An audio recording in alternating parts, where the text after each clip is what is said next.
आज 15 अगस्त independence day यानी देश का स्वतंत्रता दिवस है। क्या आप जानते हैं जहां हर तरफ जश्न का माहौल है और देश जश्न में डूबा हुआ है, वही 15 अगस्त 1947 को देश का माहौल कुछ अलग ही था। एक तरफ देश अंग्रेजों की दास्तां से मुक्ति मिलने का जश्न मना रहा था, तो दूसरी तरफ लोग गमगीन थे। गम की वजह थी देश का बंटवारा। लोग अपनों से बिछड़ गए, लोगों का घर बार छूट गया। विस्थापन के दौरान तमाम लोगों के सगे संबंधी मारे गए और नफरत की भेंट चढ़ गए। भारत जिस आज़ादी का सदियों से इंतजार कर रहा था वह इस रूप में सामने आएगी, यह शायद ही किसी ने सोचा हो। लेकिन आज़ादी की घोषणा और बंटवारे के ऐलान के बाद इसके रिजल्ट दिखने लगे थे।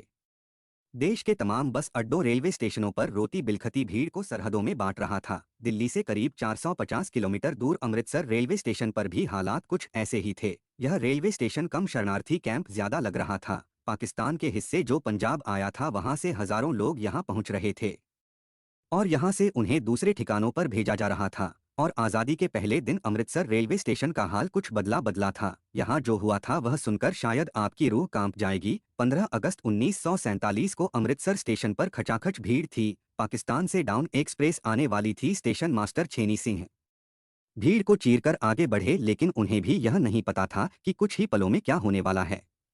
यूं तो भीड़ का डिब्बों पर टूट पड़ना, अपनों को खोजने की बौखलाहट, बच्चों के रोने की आवाज और जोर जोर से नामों को पुकारना रोज की बात थी। लेकिन अब जो कुछ होने वाला था वह इन पर भारी पड़ने वाला था। स्टेशन मास्टर छेनी सिंह को झुरमुट में ट्रेन आती दिखी और वे मुस्तैद हो गए। ट्रेन के नजदीक आते ही उन्होंने लाल झंडी दिखानी शुरू कर दी।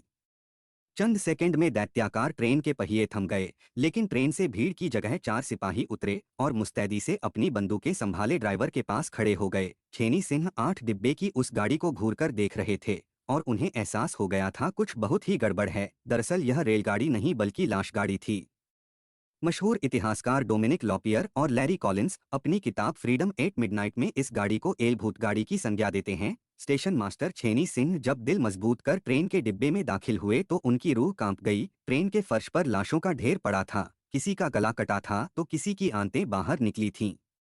लाशों के उस ढेर में छेनी सिंह को किसी की दबी आवाज सुनाई दी। उन्हें लगा कि शायद कोई जिंदा बच गया हो और जोर से आवाज लगाई, अमृतसर आ गया है, यहाँ सब हिंदू और सिख हैं, पुलिस भी है, डरो नहीं। उनके ये शब्द सुनकर लाशों के ढेर से कई लोग हिलने डुलने लगे। ये वो लोग थे जो डर के मारे जिंदा लाश बन गए थे।